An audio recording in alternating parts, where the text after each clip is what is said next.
আচ্ছা, তাহলে যেটা বলতেছিলাম আমরা দুইটা নতুন জিনিস আনছি, যেখানে in time and out time. In time হচ্ছে যখন নোটটা নতুন নতুন গ্রে হয়েছে, এন্ড আউট টাইম হচ্ছে যখন নোটটা ব্ল্যাক হয়ে গেছে। আচ্ছা, তাহলে এখান থেকে অবশ্যই বুঝতে পারতেছো যে আউট টাইম ইন টাইমের থেকে বড় হবে, তাই না? যখন যখন গ্রে হয়েছে তার কিছুক্ষণ পরেই তো ব্ল্যাক হবে, এটা বুঝছো? হুম। জি ভাই। তাহলে আউট টাইম ইন টাইমের থেকে বড় হবে, এন্ড আউট টাইম থেকে মানে ইন টাইম থেকে আউট টাইম পর্যন্ত মাঝখানে যত টাইম আছে ওই টাইমটাতে সে পুরাই গ্রে ছিল। ইন টাইমে সে গ্রে ছিল, তারপর আউট টাইমে সে তার গ্রে হওয়ার টাইমটা শেষ হয়ে গেছে। তার মানে হচ্ছে ইন টাইম আর আউট টাইমের মাঝখানে যে টাইমটা আছে তখন সে গ্রে ছিল, এটা বুঝছো? ভাই লাস্ট কথাটা আরেকবার বলবেন? আম, আচ্ছা, যেমন ধরো যখন ফার্স্টে সে গ্রে হইছে, তার কি যখন গ্রে হইছে, ধরো কোনটা গ্রে হইলো, ধরো এই নোটটা গ্রে হইছে। ও গ্রে হওয়ার পর ওর সাব ট্রি এর কাজগুলো শেষ করলো, সাব ট্রি এর কাজ শেষ করে অবশেষ ব্ল্যাক হয়ে গেছে। এখন ওর গ্রে হওয়ার ব্ল্যাক হওয়ার মাঝখানে ও পুরো টাইমটাই গ্রে ছিল না? হ্যাঁ। এটা আর কি। ও ইন টাইম হচ্ছে যখন ও নতুন নতুন গ্রে হইছে, আউট টাইম মানে হচ্ছে ও যখন নতুন নতুন ব্ল্যাক হইছে। তাহলে মাঝখানের পুরো টাইমটা সে গ্রে ছিল না?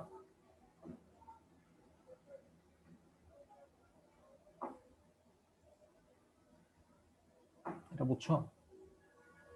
হ্যাঁ, বুঝতে পারছি। আচ্ছা, তাহলে মাঝখানের পুরো টাইমটা সে গ্রে ছিল।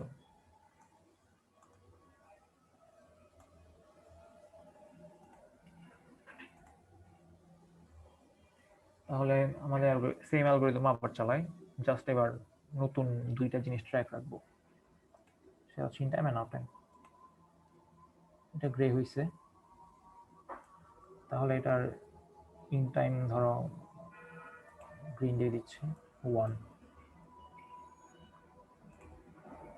এরপর এখানে আসছে 2, এখানে আসছে 3, তারপর এখন এটা ব্ল্যাক হয়ে যাবে। সো এটার আউট টাইম হবে 4, এখন এটা ব্ল্যাক হয়ে যাবে। এটার আউট টাইম হবে, সরি,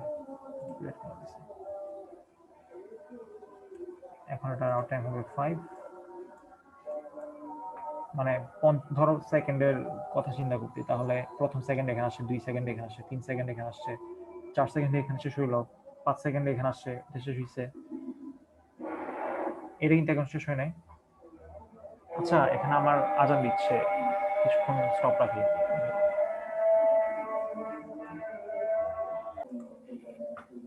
আচ্ছা, তো কোথায় ছিলাম? 2 শেষ হয়েছে পঞ্চম সেকেন্ডে, হ্যাঁ। এরপর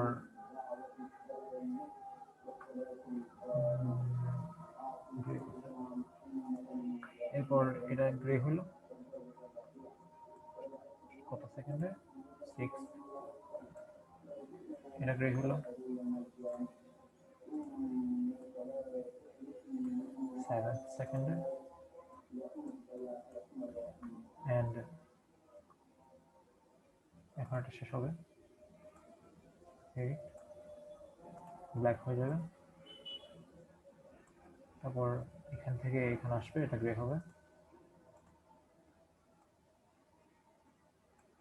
সো এটা শুরু হলো 9, এটা ব্ল্যাক হয়ে যাবে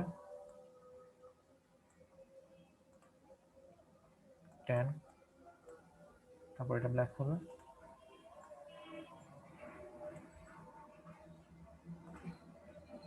11, তারপর এটা গ্রে হবে।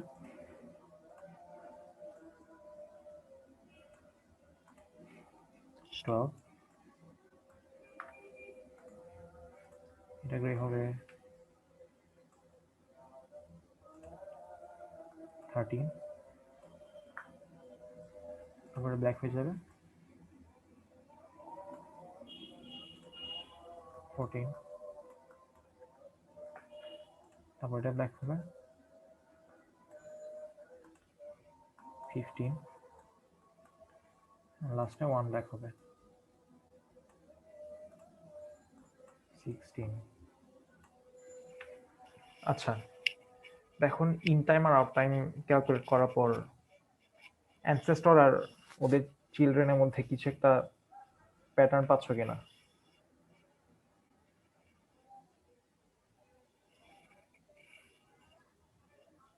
কোনটার আউট টাইম যদি বেশি হয় তাহলে ওইটা অ্যানসেস্টর হবে। বুঝি নাই। মানে কোন নোডের আউট টাইম যদি আরেকটা নোডের চেয়ে বেশি হয় তাহলে ওইটা ওই নোডটার অ্যানসেস্টর। তাহলে ধরো 5 সব সময় তো হবে না মনে হয়। আর 4 চেক করো, 4 তো 15, 5 তো এখন তো হচ্ছে না। ইন টাইমও ছোট হওয়া লাগবে। বুঝি নাই। ইন টাইমও ছোট হওয়া লাগবে, অ্যানসেস্টরের ইন টাইমও ছোট হওয়া লাগবে ওই নোডটার চেয়ে।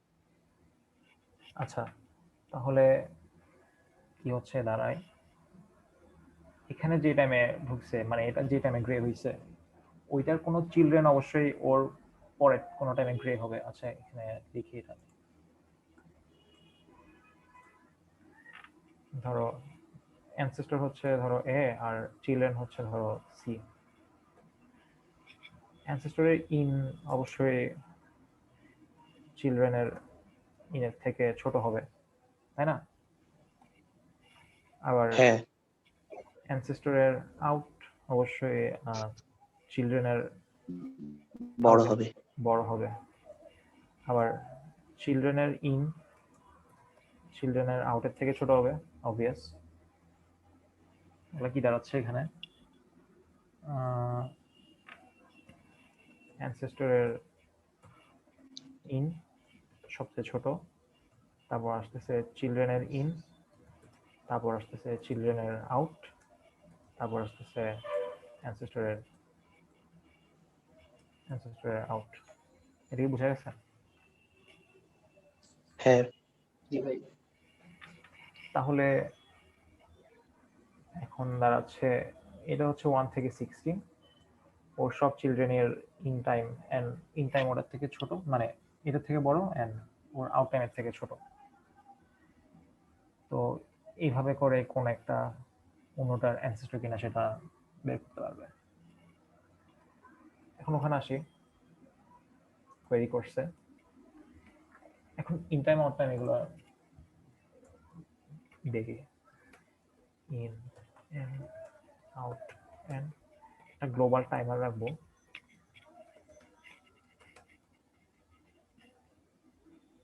ধরো ডিএফএস করার আগে ধরো টাইমারটা করে দিলাম 1। যে কোনো জায়গা থেকে টাইমার দিতে পারো, জাস্ট বড় ছোট বিষয়টা ম্যাটার করে। এখানে নতুন নতুন আসছে, তাহলে ভিজিটের 1, সরি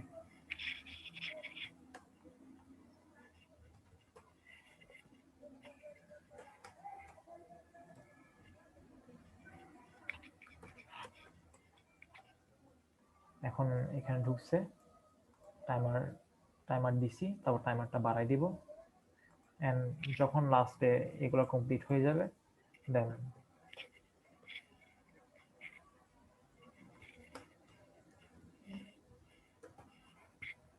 এটাই বুঝে গেছে। আচ্ছা, এখানে বাড়াই দিতে হবে।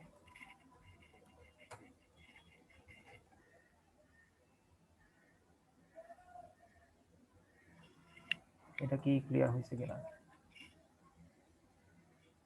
আমরা চালাই দেখি। জি ভাই। ধরো এটাই বানাই আমরা। এখানে কয়টা আছে? 8টা, 8টা এজ থাকবে 7টা। আচ্ছা, আরেকটা কথা খুব ইম্পর্টেন্ট বলা যায় এটা।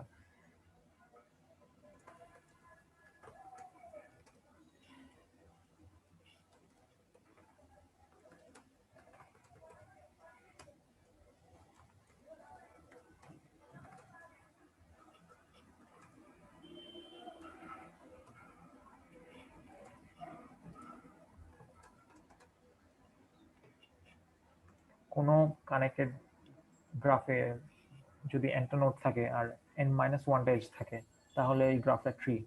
যেমন এখানে দেখো আটটা নোড আছে, এজ আছে কয়টা দেখো, 1 2 3 4 5 6 7 7টা। তাহলে কোনো ট্রিতে nটা নোড থাকলে এজ থাকবে n-1টা।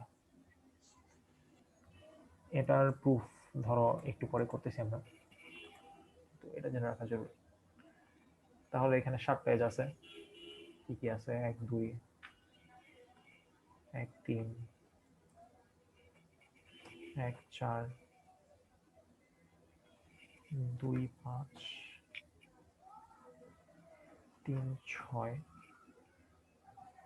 3 7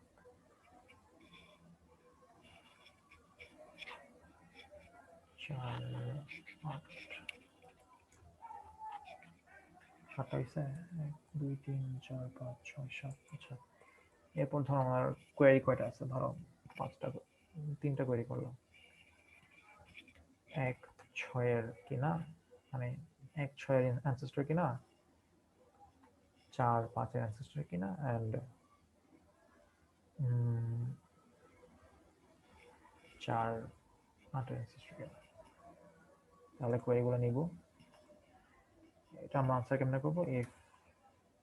এখান থেকে দেখি আমরা যে ফার্স্টটার ইন টাইম সবচেয়ে ছোট হইতে হবে। if u in u is less than v in v and in u in v and out v is less than out u. Printf yes, else printf no. check দেখি আমরা।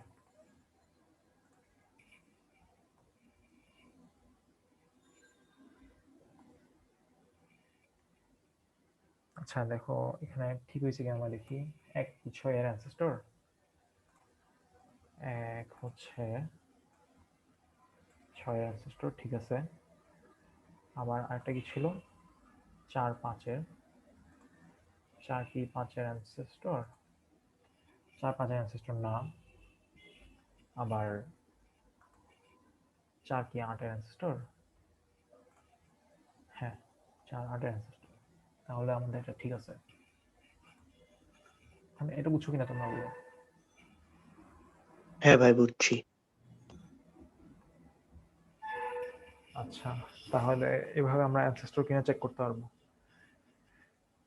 এটা আমাদের পরে কাজে আসে যখন আমরা অন্য আরো কিছু শিখবো। এখানে ডিএফএস এর কিছু পসিবল অ্যাপ্লিকেশন লিখছি আমি, দেখো গ্রাফটা সাইক্লিক কিনা সেটা চেক করতে পারবো। এটা কেমনে চেক করবো এটা বলো তো তোমরা কেউ?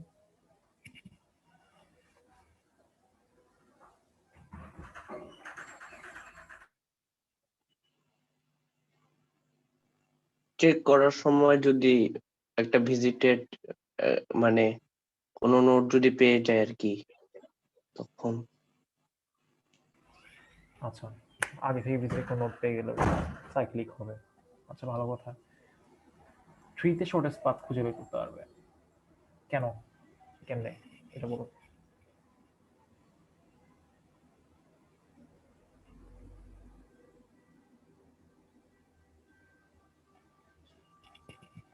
আচ্ছা, তোমরা এটা কি দেখছো যে কোনো ট্রিতে একটা নোট থেকে আরেকটা নোট পর্যন্ত খালি একটা পাতই আছে, একটা পাত বাদে আর কোনো পাতই নাই? জি ভাই। তাহলে একটা পাতই তো শর্টেস্ট হবে, তো এর থেকে তো শর্টেস্ট হওয়া পসিবল না। শর্টেস্ট পাথ অথবা এনি পাথ, ঠিক আছে। আবার এটা করা যায় যে একটা ভার্টেক্স থেকে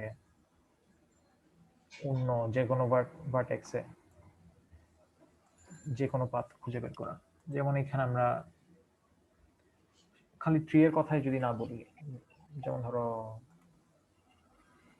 এটাতে যদি বলি এখানে আমরা 1 থেকে ধরো 4 পর্যন্ত বা 2 পর্যন্ত 3 পর্যন্ত যে কোনো পাথ খুঁজে বের করতে পারবো।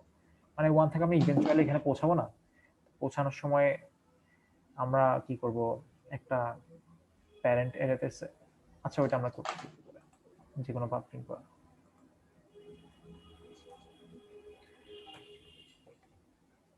এটা তো আমরা করছি,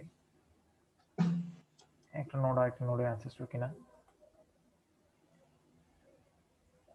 এখন টপোলজি আচ্ছা ভাই, হ্যাঁ বল। সাইক্লিকের ক্ষেত্রে ভিজিটেড দুইবার হইলেও কি সাইক্লিক হবে সবসময়? একটা নোড তো ভিজিটের আগে থেকে থাকতে পারে, হ্যাঁ সবসময় কি সাইক্লিক হবে যদি আগে থেকে ভিজিটেড থাকে? আচ্ছা, তুমি যখন একটা নোড থেকে আরেকটা ভিজিটেড নোডে পৌঁছাইছো, ধরো তুমি ওইটা তুমি ডিএফএস করে ফেলছো, আগে থেকে ভিজিটে আসছে মানে কি ওই নোড থেকে একবার ডিএফএস করা হয়েছে। এখন তুমি পিছন দিয়ে গিয়ে, যেমন ধরো এটা ভিজিটেড, তুমি 7-এ গিয়ে পাইলা এখানে একটা 2 পর্যন্ত একটা এজ আছে, তুমি যদি 2 থেকে আবার ডিএফএস চালাও তাহলে ইভেনচুয়ালি আবার 2 থেকে 5-এ পৌঁছায় 7-এ পৌঁছায় আবার 2-তে আসবে না? হ্যাঁ, আচ্ছা, তুমি যদি কোন একটা ভিজিট এরিয়াতে পৌঁছাও, তুমি ডিএফএসটা চালাই দেখো, তখন এটা তার থামবে না, কারণ ওখান থেকে অলরেডি একবার ডিএফএস করা হয়েছে। তুমি আবার করলে ওখান থেকে আবার আরেকবার হবে, আরেকবার থেকে আবার আরেকবার হবে, তো আবার সাইক্লিক হয়ে গেল না মানে এটা? যে নোড থেকে ডিএফএস স্টার্ট করব সেই নোডে যদি আবার চলে আসি তাহলে cyclic। না, ডিএফএস সে কি সেই নোড স্টার্ট যদি আবার করলেন visit না, মানে যে নোট থেকে ডিএফএস একবার করা হয়েছে, স্টার্টের বিষয় না, মানে স্টার্ট থেকে 1 থেকে করতেছি, তাই না? আচ্ছা, আচ্ছা, এটা ভালো করে প্রুফ দেওয়া যায়।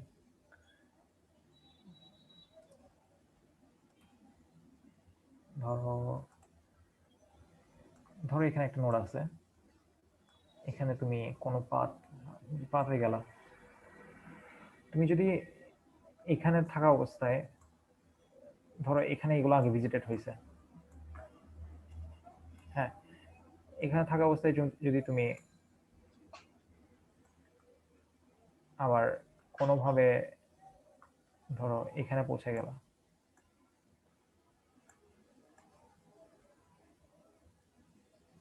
হ্যাঁ, তার মানে তুমি কেয়ার করতেছো না কোন একটা ভিজিটেড কিনা, তাই না? তাহলে ও এখান থেকে আবার এখানেও যেতে পারবে, ওইখান থেকে আবার এখানেও আসতে পারবে, এখানে এসে তারপর ও আবার সেম পাথটা আবার যাবে, আবার আসবে, তো এটা তো আর শেষ হচ্ছে না, শেষ না হওয়া মানেই তো সাইক্লিক।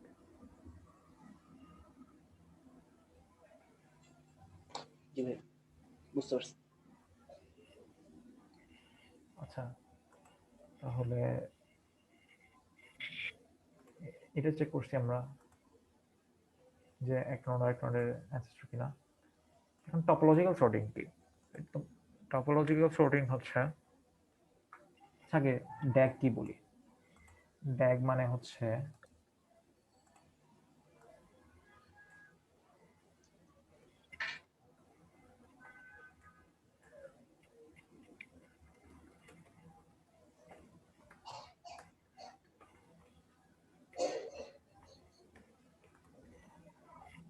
ড্যাগের শব্দগুলো খেয়াল করো। ডাইরেক্টেড, ডাইরেক্টেড মানে বোঝা যাচ্ছে এটা প্রবাবলি বাই ডাইরেকশনাল না। তার মানে এখানে এমন একটা গ্রাফ হবে যেখানে সবগুলা সিঙ্গেল ডাইরেকশনের হবে। সিঙ্গেল ডাইরেকশনাল মানে কি বোঝাচ্ছি আমি? একটা নোড আর একটা নোড, এজ থাকবে, এজ যে কোনো একদিকে যাওয়া যাবে, দুই দিকে যাওয়া যাবে না। তাহলে ডাইরেক্টেড অ্যাসাইক্লিক মানে যেখানে সাইকেল নাই গ্রাফ। তাহলে এটা অনেকটা ট্রি এর মতো, জাস্ট ট্রিতে আমি বলতেছি এই এজগুলোতে যে কোনো দিকে যাওয়া যাবে, কিন্তু এখানে আমি বলতেছি শুধু একদিকে যাওয়া যাবে। তাহলে এটা হলো একটা ডাইরেক্টেড অ্যাসাইক্লিক গ্রাফ। আমরা ডিএফএস করে কি করতে পারি?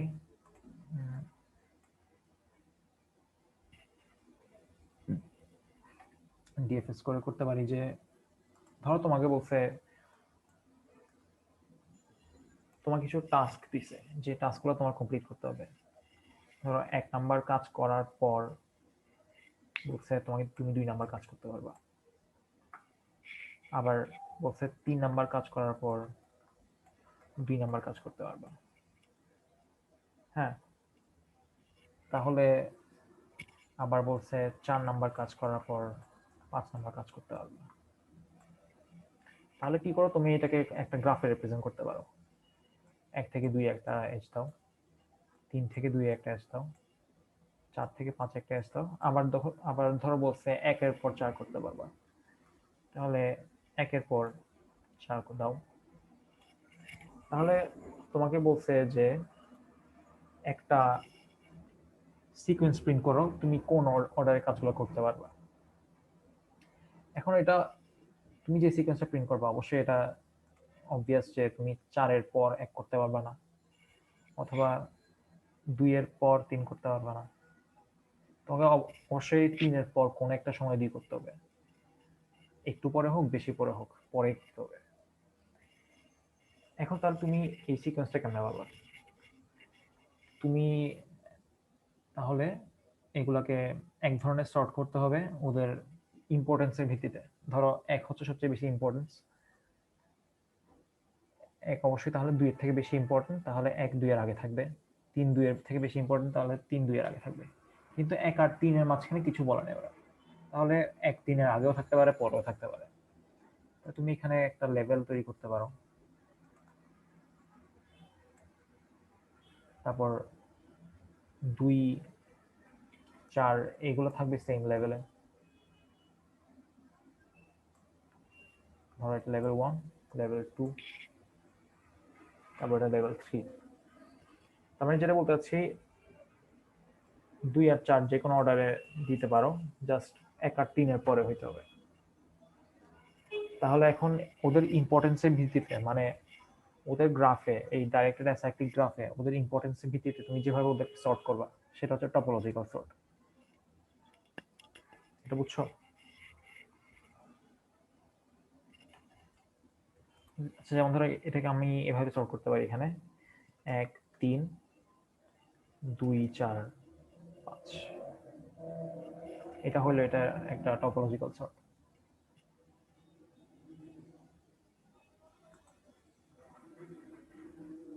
তো বুঝতে পারছো?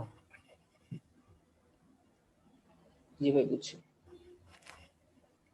আচ্ছা, টপোলজি মানে তো কেমনে জানো তোমরা? যে বলো না আকাশের মানে বিভিন্ন সময় তো বিজ্ঞান বই পড়ে থাকার কথা যে আকাশের টপোলজি মানে আকাশের বিভিন্ন স্তর। তো এখানেও বিভিন্ন স্তরে ভাগ করতেছি আমরা ওদের ধরো ইম্পর্টেন্সের ভিত্তিতে। 1 আর 3 বেশি ইম্পর্টেন্ট, তারপর 2 আর 4, তারপর 5। আচ্ছা, তো ডিএফএস করে আমরা ডাইরেক্টেড অ্যাসাইক্লিক গ্রাফ বা যেটাকে আমরা ড্যাগ বলতে পারি, ড্যাগে ওদের টপোলজিক্যাল সর্ট করতে পারি। এটা আজকে করতে পারি না, লিখে আমরা টপোলজিক্যাল সর্টিং করতে পারি। তারপর লোয়েস্ট কমন অ্যানসেস্টর বের করতে পারি। এটা কি?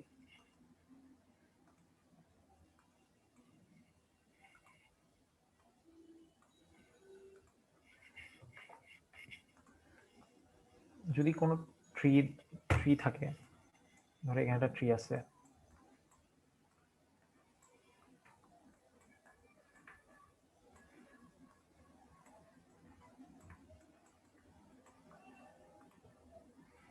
এখন এলসিএ মানে হচ্ছে, তোমাকে যদি বলি ইউ আর ভি এর এলসিএ কত, এলসিএ মানে হচ্ছে লোয়েস্ট কমন অ্যানসেস্টর।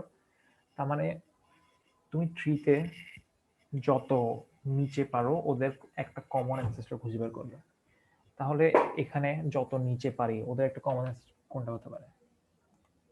এটা হতে পারে, এটাই এটাই হচ্ছে ওদের লোয়েস্ট কমন অ্যানসেস্টর।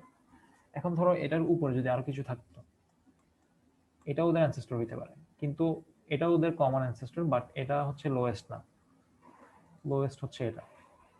আবার যদি বলি আমি এটা এন্ড এটার লোয়েস্ট কমন অ্যানসেস্টর কত, স্টিল এটাই। আবার এটা লোয়েস্ট কমন অ্যানসেস্টর কত, এটা আর এটা। তো ডিএফএস দিয়ে হচ্ছে আমরা এই দুইটার লোয়েস্ট কমন অ্যানসেস্টর কোনটা সেটা বের করতে পারবো। ব্রিজ বের করতে পারবো। ব্রিজ মানে হচ্ছে,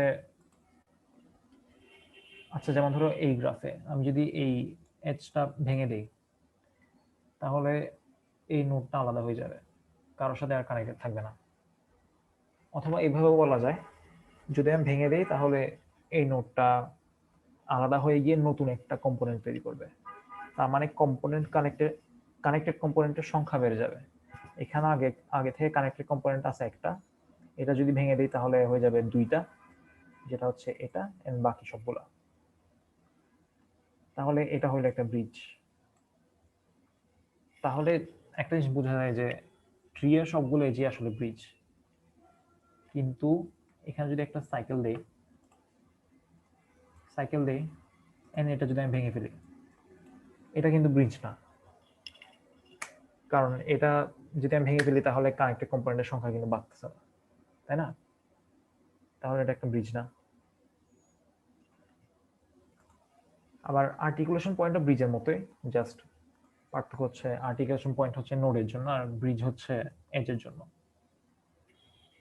তাহলে এটা একটা আর্টিকুলেশন পয়েন্ট, কারণ এটা যদি আমি নিয়ে ফেলি তাহলে কানেক্টেড কম্পোনেন্টের সংখ্যা বাড়বে না। কিন্তু যদি এখানে একটা এরকম এজ থাকতো, এখানে একটা থাকতো, এন্ড ধরো আবার এখান থেকে এখানে একটা আছে, তাহলে এটা যদি আমি নিয়ে ফেলি, এটা নিয়ে ফেললে কিন্তু কানেক্টেড কম্পোনেন্টের সংখ্যা বাড়তেছে না, এগুলো সেমই আছে। কিন্তু আবার ধরো যদি এই রেড এজটা না থাকতো, এটা আর এটা না থাকলে, আমি যদি এটা ভেঙে ফেলতাম তাহলে কিন্তু এই দুইটা আলাদা হয়ে যেত, তাই না? বুঝছো? হ্যাঁ বুঝছি। তো তাহলে এটা হলো একটা আর্টিকুলেশন পয়েন্ট, এন্ড ব্রিজ তো বলছি কি, তো এগুলা হচ্ছে ডিএফএস দিয়ে বের করা যায়।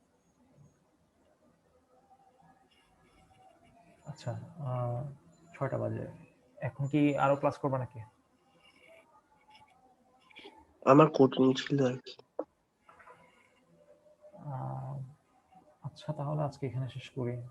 আমরা যদি নেক্সট কোনো ক্লাস করি, গ্রাফ মানে নেক্সট ক্লাস আমরা গ্রাফের উপর টপ সর্ট করা শিখবো, মানে টপোলজিক্যাল সর্টিং শিখবো। আর ডিএফএস এর উপরেই মানে নেক্সট ক্লাসে বুঝি নাই, নেক্সট ক্লাসেও কি ডিএফএস এর উপরে মানে এই যেগুলা টপোলজিক্যাল সর্টিং তারপর এসব দেখাবেন? হ্যাঁ মানে এখন তো আমরা ডিএফএস শিখে ফেলছি, এখন তো আর মানে টেকনিক্যালি ডিএফএস এর ইউজ গুলো শিখতে হবে না, নাহলে তুমি ডিএফএস শিখে হুম হুম। তো এগুলো মোটামুটি কঠিন আছে, এগুলা সহজ না। হ্যাঁ, আচ্ছা তাহলে নেক্সট ক্লাসে যদি গ্রাফের উপর ক্লাস হয় তাহলে টপোলজিক্যাল সর্টিং করবো, এলসিএ বের করবো, আর ড্যাগে স্ট্রংলি কানেক্টেড কম্পোনেন্ট এটা বের করবো। আচ্ছা স্ট্রংলি কানেক্টেড কম্পোনেন্ট কি বলি নাই, কোন ড্যাগে যদি এ থেকে বিতে যাওয়া যায়, এ থেকে যদি বিতে যাওয়া যায়, আবার কোন একটা উপায়ে বি থেকে যদি আবার এ তে আসা যায়, তাহলে এরা দুইটা same connected, same strongly connected component. এটা বুঝছো? হ্যাঁ বুঝছি। তাহলে স্ট্রংলি কানেক্টেড কম্পোনেন্ট শিখবো আমরা। আর সময় থাকতে ব্রিজ আর আর্টিকুলেশন পয়েন্ট শিখবো, এরা দুইটা অনেকটা সেম, এই আর কি।